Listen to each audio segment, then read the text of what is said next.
Once again, my name is TK Kuegler, managing partner, founder at Wasabi Venture Stables.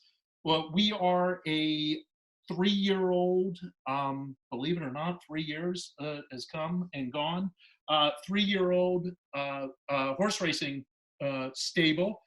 And we create opportunities where anyone can be a part of horse racing at an ownership level. And over the last 3 years, we've expanded to the point where we really cover every aspect of racing from breeding to retirement and every stage in between. We have a very large and active racing stable now. It was a heck of a lot more active before COVID-19, but you know, that'll come back. And we really race.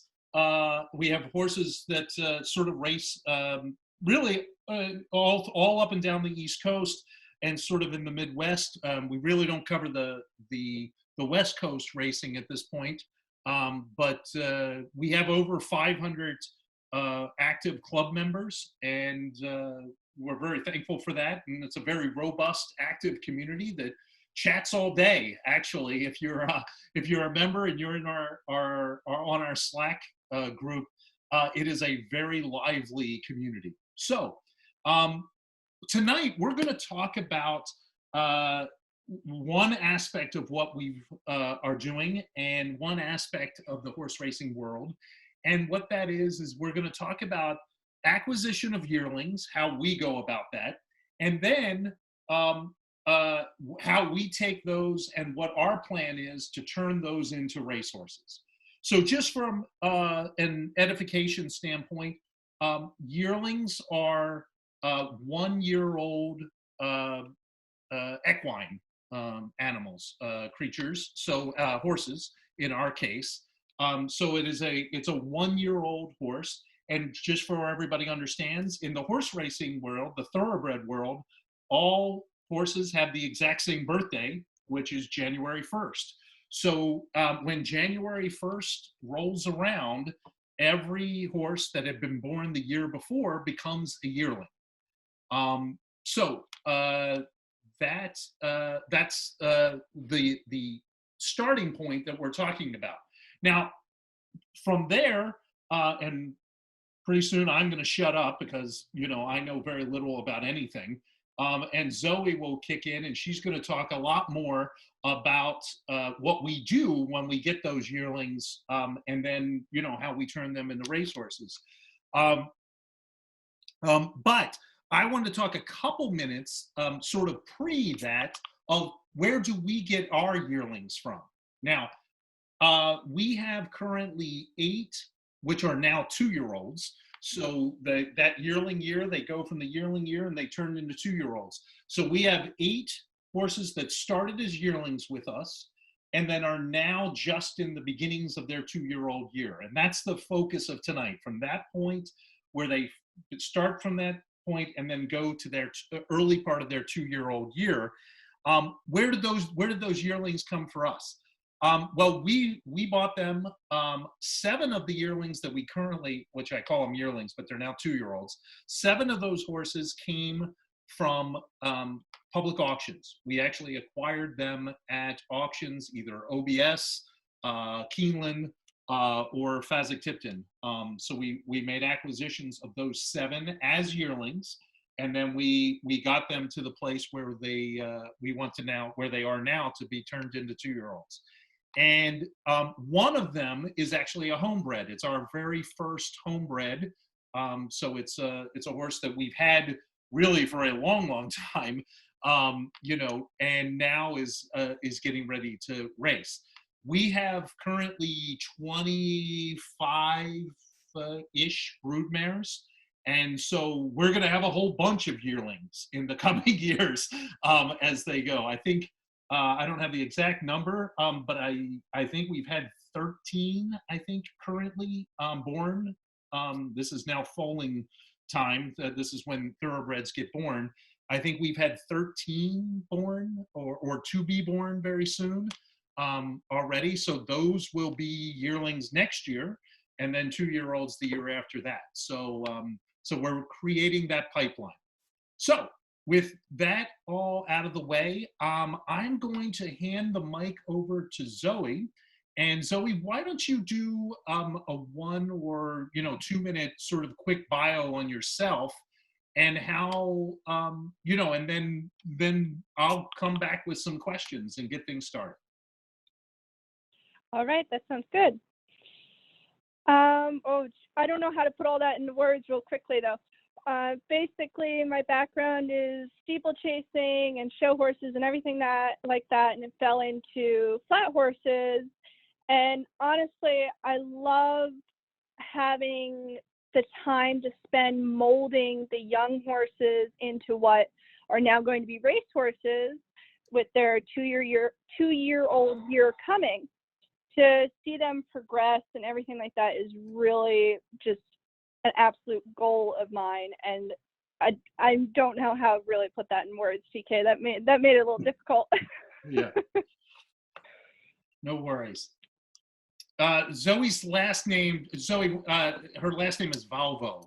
Just so Zoe, you didn't give your full intro name. Zoe Valvo. And Zoe is based in Middleburg, Virginia, at the Middleburg Training Center for us. And just so you know, sort of once again to fill in some of the holes for there. Yeah, no problem. Once we acquire, I gave you a heads up on this. Yeah, you did. So once we acquire our yearlings, or they get to the point once we've homebred them and they're ready to go to start their training, we ship them to Zoe. And Zoe's at the Middleburg Training Center. And you might ask, well, why do we use Zoe, and then why do we use the Middleburg Training Center as a location? So the first piece is that most of our breeding operations are in the Mid-Atlantic area, the Maryland, Pennsylvania area. So Middleburg in Virginia is a very close proximity to those breeding locations. We also have a breeding operation in New York as well. And so close proximity is a good thing there. We're very centralized. We're very centralized here in Middleburg. I mean, it's an easy hour and a half, 2 hours to anywhere in Maryland, and then you just stretch it out a little bit, like you said, to Pennsylvania and up into New York, and it's really not even that difficult if you have to drive south as well. It's right there in the middle. It's a great little area. The other reason why we use Virginia is that there is a state-bred program called a Virginia certification program, where if you take a thoroughbred horse and you spend 6 months before their 2-year-old year is up, and they spend 6 months in the state of Virginia at a farm or a training center, then they become Virginia certified. And Virginia certification means that if you win a purse anywhere on the East Coast, Maryland, Delaware, West Virginia, obviously Virginia, Pennsylvania, New Jersey, even New York, if you win a race at any of those tracks in its lifetime and you own the horse, you get a 20% bonus on top of whatever the purse money is. So once we get our yearlings, which become 2-year-olds, certified, all of them qualify for that bonus, which is why we use the Virginia. It's a wonderful program that layers on top of other state-bred bonus programs. Now, then I'll do a little thing on why Zoe. We've worked together almost a year now, right, Zoe? I believe. And yeah, I think it's been just a little over a year. Yep. So we met Zoe through a mutual friend, and when we were looking for a place to send our yearlings, we had actually used another trainer, and we're not happy with sort of how things went. So we were looking, and we met Zoe, and what struck me right away is Zoe is a wonderful horsewoman.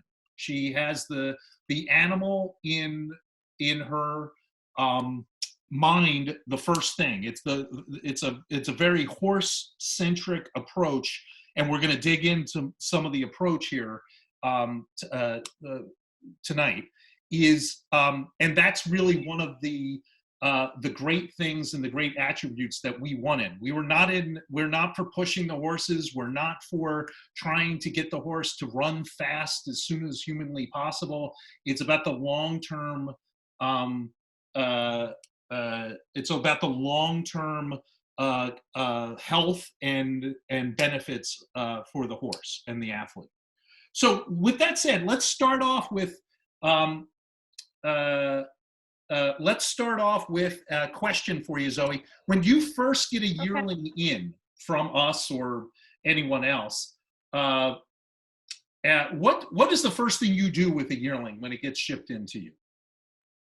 So the first thing, basically, you'll base it off of, whether that horse, how it's been prepped for the sales and then gone through the sales. You'll have a completely different yearling most of the time, comparing, one that came just from a farm and then one that went through the sales. You'll see a little difference in behavior, manners, everything like that. And also every horse is different. You're going to know almost right away, okay, this one is going to need a week or two to kind of settle in, get into the routine here. And pretty much almost with everything, though, I take at least 2 weeks, depending on the horse. It may be a little bit more, maybe a little bit less, to kind of just settle in, get into the routine of like, okay, this is my barn now. We're coming in the barn. We're going out to the paddock. I'm being handled every day differently out and about. There's horses everywhere out in the paddocks being ridden past the barn. There's horses on the track. It's a lot going on and a lot for them to take in.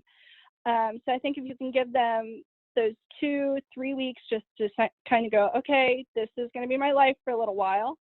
And you also get a feel for what that horse is going to be like when you go to put that tack on for the first time. You may have a really nervous horse where you're going to know you have to take it a little bit slower than the horse who really is just like laid back, whatever.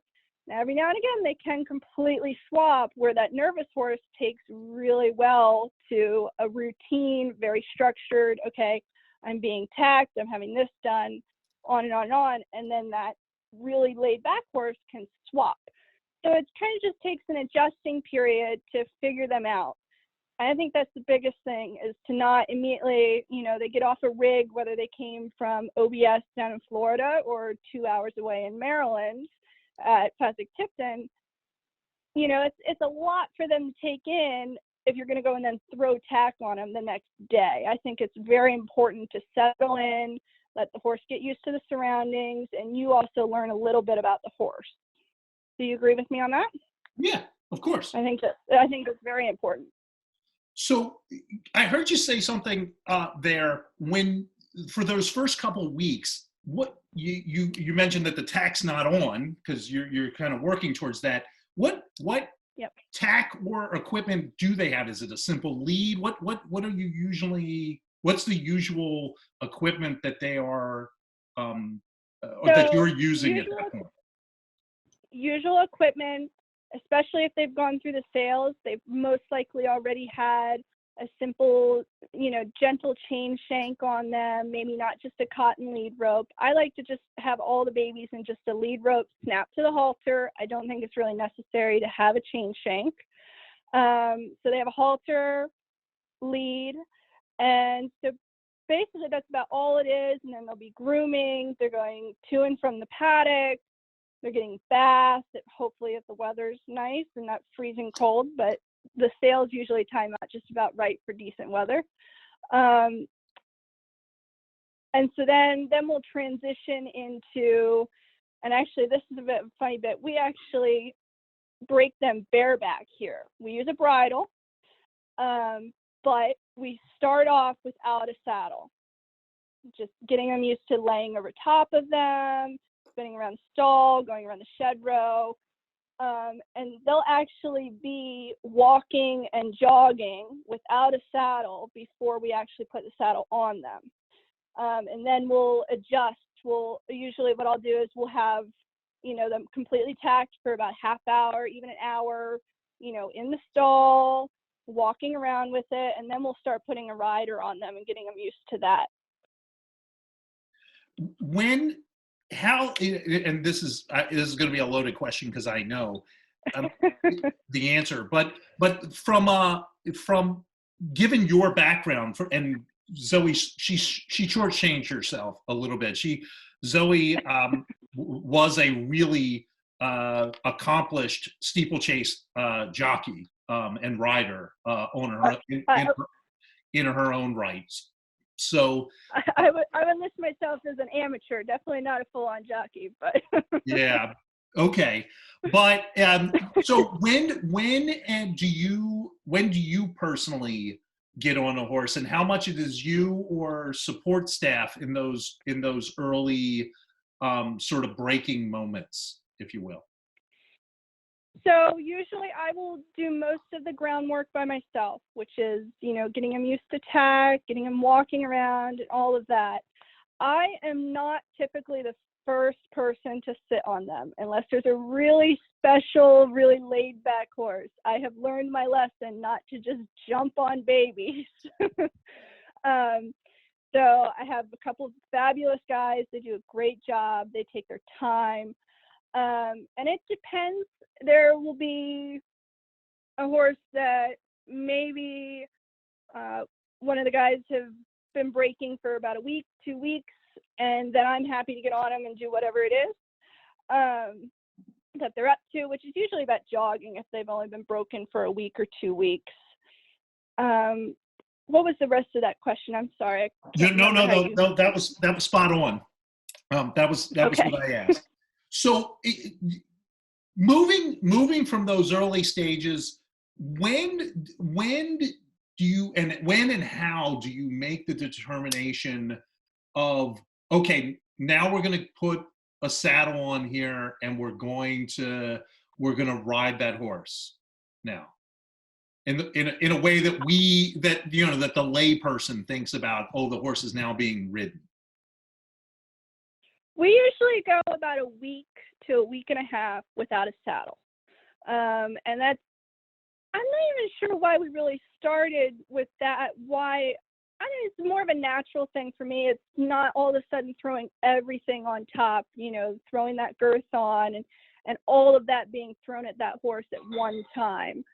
But it usually is about a week. I like to keep him in either a round pen or we have large stalls, which I'm comfortable in the stalls. Some horses we put out in the round pen for a little bit more room. Basically turning, going different directions, and then they come out into the larger part of the barn inside the shed row, which is a sand path around the outside of the barn. And we'll walk and kind of slowly jog around there. And again, we're turning and going different ways. And I find it the most important thing, and this is safety-wise and mentally for young horses, is having a very good mouth, which is meaning they're very receptive to the bit and what they're being asked to do through your hands, through the reins, into their mouth. And I find that is far more important to really lay that in right away versus, okay, we're throwing tack on you, and if you're going to buck or carry on because you're not used to the feeling, I think they need to have a mouth and kind of have an idea of what they're being asked to do before throwing everything at them. Very good. Nope, perfect. I got a question from Gary, and I think it's a good question. It's a good spot to ask it. When you get the yearlings in, and you talked about, you sort of treat every one of them as sort of a blank canvas in some ways. Yep. But when you get any of the yearlings in, do you look at their pedigrees or bloodlines and say, look, hey, this is a Stormcat, and Stormcats tend to be nut jobs. I'm going to have to think about this one differently? Or do you just always let the animal be the animal? There are definitely bloodlines and pedigrees that I am aware of that can be a little finicky. I think we had a filly that we know well that came with the first group that you sent me, a year and a half ago now, that we knew her pedigree, and we knew a full sister of hers, and she was a bigger project. So she actually did have tack on before we started riding her. And with the pedigree and knowing the full sister and all that, there was a little hint of that family spunkiness, should I put it. So she actually, just like every horse, like you said, a blank canvas, she did a completely different thing. We had tack on. She actually was lunge lining in a round pen, because she just needed a little extra before we went and threw that rider on her on top of that. And for So those, it is. yeah, for those that are wondering, I'll let you know that's Sevilla Sangria that she's talking about. Sevilla Sangria. I didn't want to just call her out. Yeah, no, that's okay. So Sevilla Sangria, who's running for us now, and she's a 3-year-old now, and up in training at Pimlico. Is lots of talent there, but her half sister was a complete nut job. Flipped over, I think, twice in the paddock before she ever got to race. And Sevilla Sangria early demonstrated some of the same tendencies. So that was what we experienced. But she's come around to be a model citizen for us. So we got the least nut job out of the entire family tree there. Another question, and this came from Joe. I think also a good question to ask now. What are some of the typical things as you're going through these stages, Zoe, that set a young horse back in their training? What are some of the biggest things you see? As in a setback, like an issue? Yeah, like a timing, like yes, exactly. And this is my main opinion, is rushing a horse. Whether it's a horse you can push forward quickly without running into any problems, and you go, okay, well, I'm just going to keep doing this and adding this, and or if it is a horse that you have to take your time with. I am not a fan of rushing horses. They're babies. They really are. They've never experienced any of this. They are very immature as yearlings, whether physically they are or not. You still have that baby mind, and you're just throwing all of this at them. And I think the worst thing you can do is rush a horse and push a horse into doing something. They're very large animals. They have it's muscle there. You have pure muscle. You cannot force them to do anything. And if you do push too far, you're probably going to learn your lesson not to do that. And you really don't want to do that, because it causes an issue for the horse. It may cause an issue for you, and that is going to be a major setback. It could only last a week, or it could last a lifetime. And it can be the smallest thing or the largest thing that happened.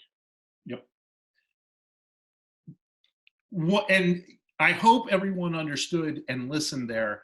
What you heard from Zoe was one of the reasons why we made her part of our team. And I'll talk about the team going through here a little bit, but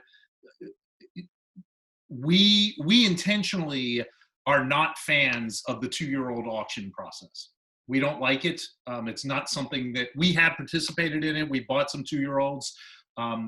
We don't like what the process of getting yearlings, getting them all geared up and trying to get them to go as fast as they possibly can for 1/8 of a mile is not something that is something we want to do. Patience is what we're talking about. And we think that's going to serve us and the horse better long term. So I think you'll hear us talk about that a couple times tonight. Good. I got to going back to Zoe, where I left off the process. You put her in attack. Talk to us a little bit about timing from the time that you get a horse on a saddle on them and you've got a rider on that horse. How long is it from there until, let's say, they get their first quarter of a mile breeze into them? How long is that, and how many steps are there into that for you? So the way I have based that is, obviously I'm dealing with the yearlings into their early two-year-old year. And so then they're going to move on to their trainer that's going to take them to the races, and they're going to be putting in all the breezes before their races. And so I really base that off of, and this is a very good point with the Wasabi team, is communication with when the following trainer or how far along that following trainer wants that horse to be. I would say that's another thing that you would base off of what that horse is capable of mentally and physically, and everything's going okay. Oh, that's a tough question. Yeah. That's a tough one to give a timeline on. Because we kind of base it on that 5 to 6 month program, because they're here in Virginia for 6 months. So usually at about 4.5 to 5 months into their breaking, right before they're almost finished with their certification and they're going to move on to a larger racetrack, is when I start teaching them to open up their stride and teaching them how to breathe and get that quarter mile that you're speaking about. Yep. But we're taking a program where we do not rush horses, like you said. Yeah, I think and I'm going to iterate this again, and because Zoe mentioned it, it is a team approach. So, and our team, for those that work from yearlings to 2-year-olds, they actually talk amongst, so the team actually talks to each other. A very unusual setup in racing. People tend to be isolated and siloed, and we are about breaking down sort of those communication barriers and making sure everybody talks together. So that's going to have that from start. So all the way from the breeding shed to the trainer to the retirement spot, all of those people talk to each other, trying to make it work as one cohesive team. It is a different approach that we've tried to take. Good question. I think it's very effective, though. Yeah, let's hope so. So, well, got a great question from Thomas Johnson, and I think this will be interesting to hear your answer. How soon into training can you get an idea of potential talent? Oh, that is a good question. Oh, I guess it would be, you're going to get an idea of talent with how that horse feels under you, but that really doesn't give you an idea of talent on speed. But I would say once that horse is easily galloping a mile, doing it, as I would put it, professionally, which just means, there's no more of that baby kind of spooking and you're having to really teach them how to go around. And when you start feeling that horse, like we're talking about, turning into a racehorse under you, is when you can get an idea of that. And I would say that's about 3 months into their breaking is when that really, at least here in our program, when you see that. Yep. It's interesting, and I'll do a sort of a segue on that. Is that you really often don't know until much later on, and then even then you may not know. That's a difficult one. Yeah, it's very difficult to figure out when there's going to be that talent. You'll know if a horse is smart or not. Those are the things that you will hear. Go ahead. There's going to be a feeling there's a feeling. That's a difficult one to explain if you've been riding horses and you know what it feels like to be on a talented horse versus maybe a lesser talented horse. But you are really definitely going to see that when they get to that bigger racetrack, or when they really start laying down and doing proper half-mile works, 3/8 at least, is where you're really going to start to find out if they have that talent. Yep. And even then, it's surprising. We will talk. I'll give you 2 horses that who in our group. We had 2 horses that we bought as 2-year-olds. A horse named Coin Operated, and we and we have a horse at the same time. We bought almost at the exact same time, Trapped in My Mind. And Coin Operated when we first got her back as a 2-year-old, right away was very smart. Did everything perfectly, really looked like she was going to be a pretty good racehorse. And lo and behold, she's just damn slow. And you wouldn't know that until you run the horse. But she to this day, she's actually really good in her retirement life. Where she retired, they love her, but she was always just slow. But when we first got her as a 2-year-old, we have multiple trainers say, "Mike, love this horse. This horse is going to do great things." Not just one trainer. I had 3 different trainers who had her. And then we had Trapped in My Mind, who when we first got was not necessarily light bulb going off right away. So it was one of those situations where, but now Trap just ran 3rd in as difficult a maiden special weight as you're going to run in the country right now, after coming off a break. So, but anyway, it just goes to show you sometimes it's hard to know when that talent's going to happen.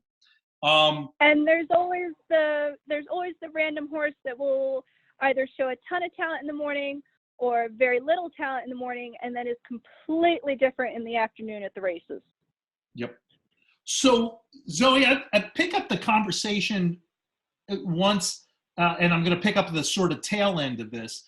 If we talked about it because the 6-month window, because we're trying to get that Virginia certification, we kind of keep it at there. When do you start having those conversations with the end trainer, the racing trainer? When do you start having those conversations? Is it kind of at the 4-month mark, 5-month? Where do you start having those conversations with them? So TK, I think what we've pretty much done is we will tick away and push till about 3 months. So that horse is really, they know what they're doing, they know how to gallop. And then as you've experienced, we do about, a 2-week little kind of let down, let them chill out, go out in the paddock, have a little time off. And then we'll bring them back up at about that 4-month mark. And that is when I will get in touch with the trainer that they will be moving on to their racehorse career with, and find out just how advanced they would like them to be, whether that is strictly only galloping or that's actually knowing how to go into a breeze and have a little bit more experience there. And also another part of that is knowing how much gait work that following trainer is going to want done on that horse, whether, they don't want him to go anywhere near the schooling gates, or if they do want them to be able to walk in and out of the gates and have the gates closed around them, so there's not this huge shock when they get to the racetrack. So it just depends on who they're going to and how much they want added on to what they already know. Yep. I got a question from Neil, which is probably going to be more of a question for me. How and when do you decide which trainer a horse is going to? Neil, some of that depends on, I think there's 3 parts to the answer. First is the horse itself. We have certain trainers who I think handle certain types of horses better. Be that maybe more fractious, maybe a horse that needs even more time, even though we need to get it to a track, so that's one part of it. It's imagine trying to match the right player for the coach, or the right coach for the player.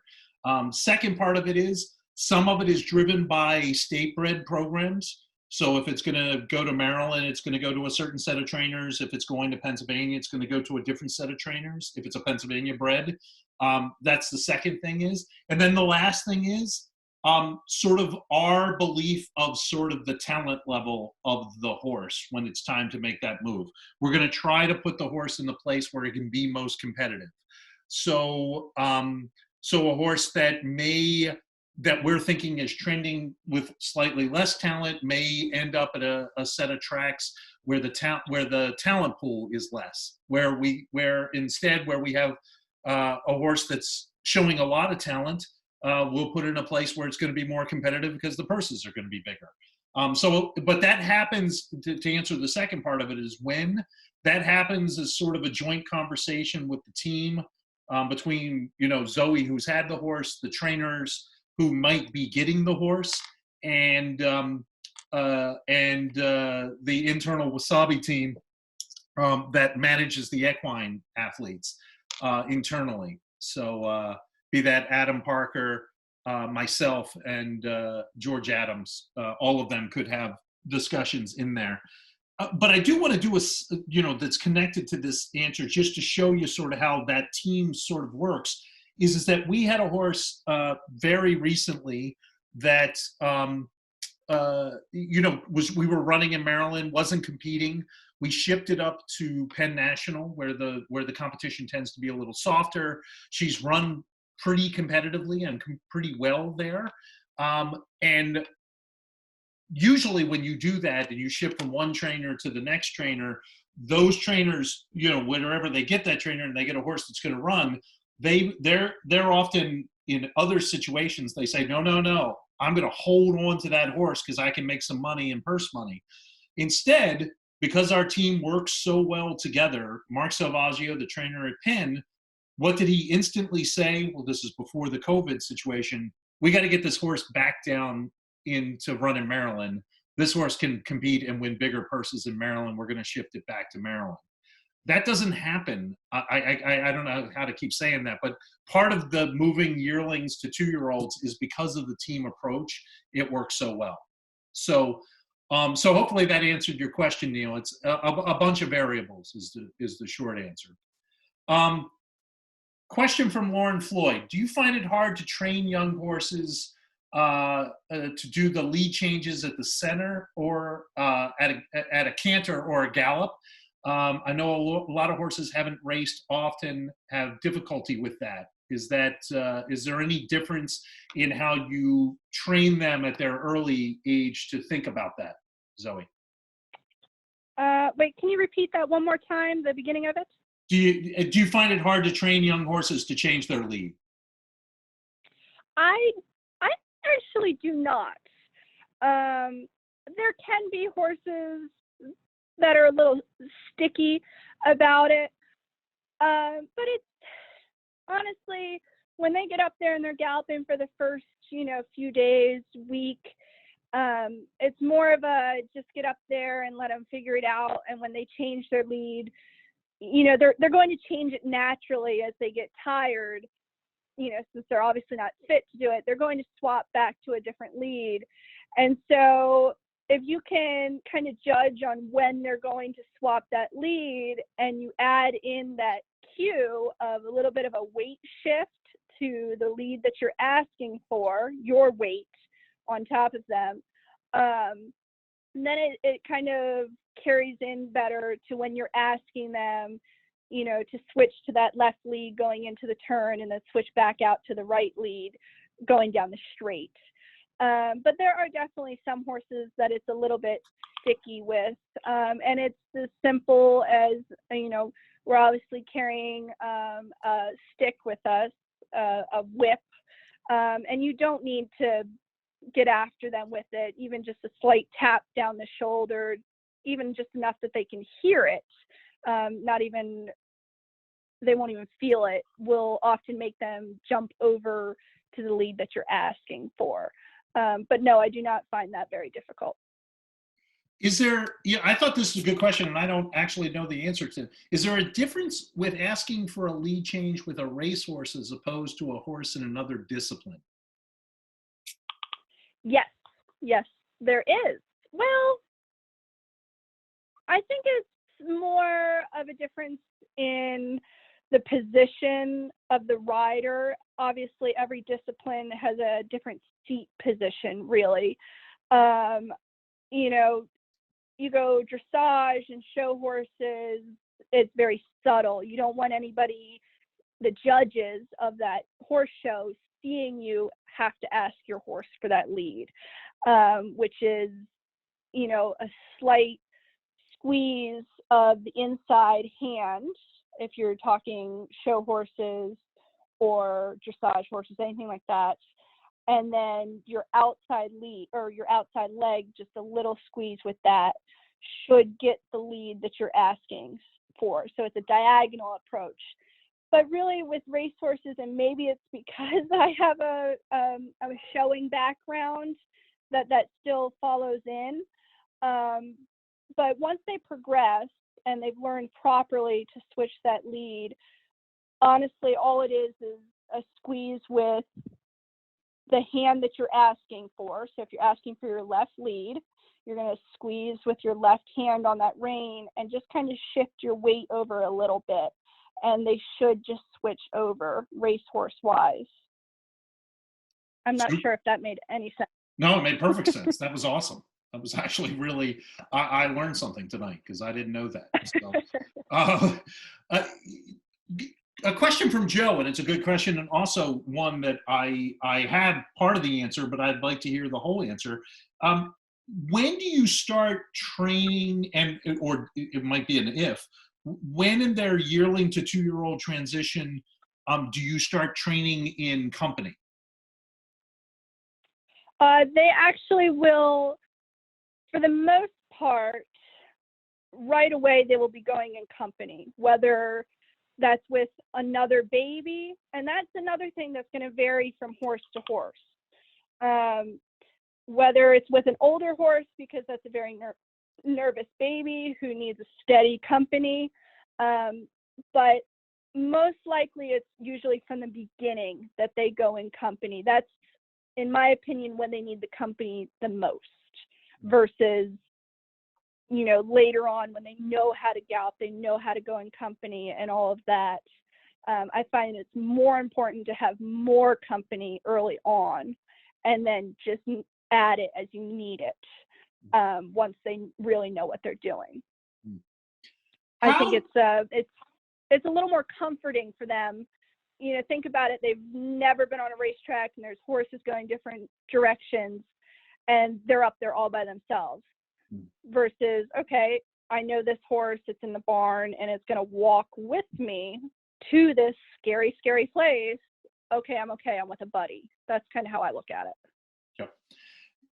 One thing for those of you who have not been to Middleburg Training Center, one, it's a beautiful location. If you haven't been there and you're anywhere in the Mid-Atlantic area, and you want to go visit, I guess you got to wait for COVID to end. But once you're allowed to get closer than 600 miles from another human, when you're able to go, it's a really wonderful place to go visit. It's beautiful horse country, and the training facility which we train at, there's a reason why we train there.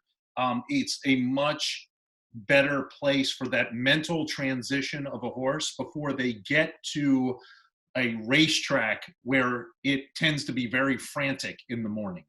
It's a much. I call it the happy medium transition, right? Because you go from a farm where there's nothing, but it's kind of in between where there's not a ton of horses, but there are a couple other horses up there. There will be a horse that breezes by you on occasion, but there won't be 5 others breezing right behind it. And then, so they have an idea of it. So they're not just thrown into that racetrack life. That's right. That's right.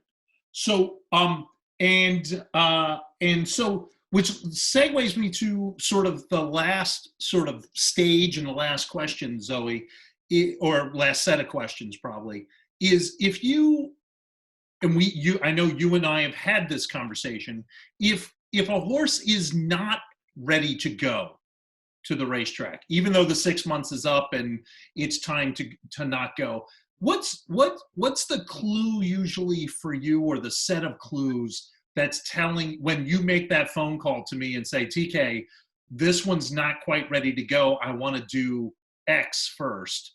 What are the clues usually for you that tell you that? And yes, we have had this conversation, and I really appreciate how understanding and how accepting you are of my opinion on horses like that.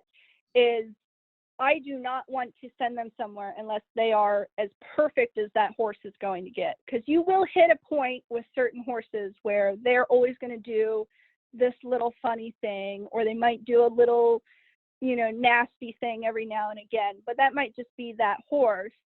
But I want that 2-year-old to be able to walk up to that track completely flat-footed without spooking around or being terrified of something, and professionally go on, gallop, you know, breeze down the lane, whatever they need to do. And I have to be comfortable with how that horse is going around there safely, professionally, and just doing it properly before I really feel it's ready to go. And I would say, you know, if you go up there on a horse and no matter what, you know, they're terrified of a horse coming next to them, breezing past them, and they run, you know, kind of away from it, it's not ready to be at the racetrack yet. You know, there's so much more going on at a racetrack. There's a bunch of horses around you. And if that 2-year-old cannot handle 1 or 2 horses going past it, it's really not ready to move on to a racetrack. And also another aspect of that is a physical approach on the horses too. Maybe they're very immature body wise, and, you know, maybe not 100% physically well, then they're probably not ready to go into that heavy, hard training that you're going to find at a racetrack. They may need a little bit more time to grow up and grow into themselves and really become a better horse than what you would be sending them as, and then rushing them into probably an issue is what you would find. Yeah. Yeah. I mean, just follow up on that. Do you find most of the time when you make that call to me, is the issue mental more often, or is it physical more often? I think it's usually a mental issue more often, and that's a harsh way of putting it. I would, you know, more of an immaturity level. But that's typically what it is a horse that maybe just needs a little bit more time. And you're looking at, okay, she has 6 months with these horses. How can she not get them ready? But that's following right back into basically what we've mentioned the whole time is it's usually rarely a good case to push a horse through an issue, you know, quickly and rush them through it. It's better to find what the issue is really stemming from and work with it and get them over it instead of burying it down and pushing them through it, because it's probably going to come back up in one way or another. Yep. So I'm gonna close out the set of questions here, Zoe, with if you wanted to do just a quick debrief on the ones that you have, the 2-year-olds you have with us right now that are still with you, and any thoughts or updates on them that you might want to share. Well, obviously with the COVID-19 situation, we're a bit slowed down here because you just actually named Phi Beta Kappa as foal. Caffeinated, that's her name, correct? Yep, she just got a name today. Yep. So she, Wow Factor, and then the Flat Out filly were basically ready. They would have been leaving, oh gosh, it would have been today basically. They would have been moving on to the racetrack, but they're going to stay here in Middleburg until we can get through the situation that we're in now.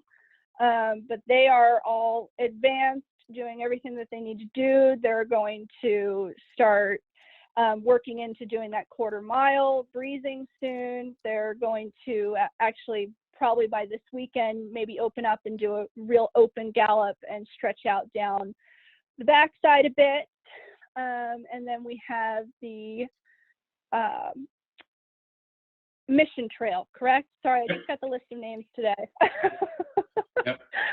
We have Mission Trail, and she's one that's on a little bit of vacation because she's a prime example of physically immature. She's very large and very awkward, but she pretty much does everything that you could ask her for. She, so, you know, let her grow into herself in this downtime that we have at the moment. She's doing well. And the Poseidon's Warrior failure, I don't think you've named her yet, correct? No, nope, not yet. Still in the process. Okay. And she's doing well as well. She's another one who's a little immature, but she's the opposite. She's a little mentally immature. But they're all moving along very nicely. Very happy with them all. That's awesome. Awesome. And just to make sure everybody understood too from that, we intentionally have slowed down just a little bit how fast we're pushing those 2-year-olds or working those 2-year-olds, you know, until there's a little more clarity on where they're going to go next and when. There's no reason to overtrain these young horses. It just doesn't make a lot of sense to just push when there's nowhere to get them to, or at least there's no clarity on where they're going to go. You know, so we're doing that in a lot of different places, but especially with these 2-year-olds. You know, there was a question earlier, and I didn't get to it, and I'll make this sort of the closing sort of question as we come up on the hour. But you know, do I think that 2-year-olds shouldn't race at all in the United States? In other parts of the world, they don't really race 2-year-olds. They kind of wait till they're 3, and that's what they gear to. I don't know if you have to go to that extreme, but what I would love to see is the elimination of breezing at 2-year-old sales. Complete elimination of it. Don't do any of it. If you want to have them, you know, with a saddle on and gallop, that's fine. But no breezing. I agree with you on that one. Yeah, no breezing of any kind, no timed breezing. Get rid of this. I got to get a 10 flat or a 9-9 or whatever you're shooting for. I don't think that's in the best interest of any horse. I also don't know if I want to carte blanche say, hey, you can't race as a 2-year-old, just from a perspective of these are individual creatures and individual athletes. And as long as people respect that and do what's best for the athlete, I don't think there's much science that says not racing them as 2-year-olds helps their long-term career. I think that almost all of the science points to doing strange things is to them, to force them to run earlier and try to run faster is bad for them. So anyway, that's my personal take. That's why we've moved away from 2-year-old sales. Not to say that we'll never buy a 2-year-old at a sale ever again, but there's a reason why we're built the team and the pipeline that we've built, because we want to know from birth to racing what that horse has been through, and that they've been in a program that we want, which is best for them. It takes longer. Honestly, it's more expensive than doing some other options. But if we're going to play in this game long term, that's where we're going to do things, honestly. So that was probably a long-winded answer and answered a couple questions that people asked. But it was it's important to understand that. And Zoe, thank you for coming tonight. Is there anything closing that you wanted to talk about? Well, thank you very much for having me. And I don't think there's anything that I really need to add unless you feel there is. Nope, that was wonderful. You know, I will say this many times. We've had some other trainers on, and I'll tell you almost all the time, they all hate that we're going to put them on. I don't know if you've ever met a horse trainer that wants to get on and do a webinar with 30 people asking questions. That just sounds like hell. Dante's Inferno is what that sounds like to every horse trainer. I applaud.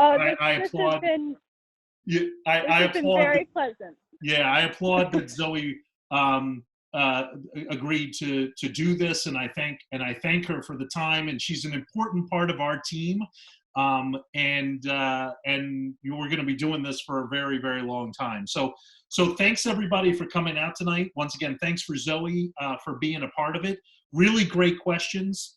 And I hope you come back. Our next webinar, I think, it hasn't been posted yet, but I think we're actually going to take what happens to 2-year-olds when they get to the racetrack. And we're going to take 2-year-old, and we're going to do that 2-year-old story from the racetrack to their first race. That'll be the next webinar, sort of a continuation of the story, and we'll have one of our trainers on to do that. So TK? Yes. I've unmuted myself. I have that power. So I can confirm that is our next webinar. We're putting it up tomorrow. It will be Wednesday the 29th at 7 p.m. Eastern. And yes, as you said, we'll have one of our trainers on to talk about getting them, once they're handed off from Zoe, getting them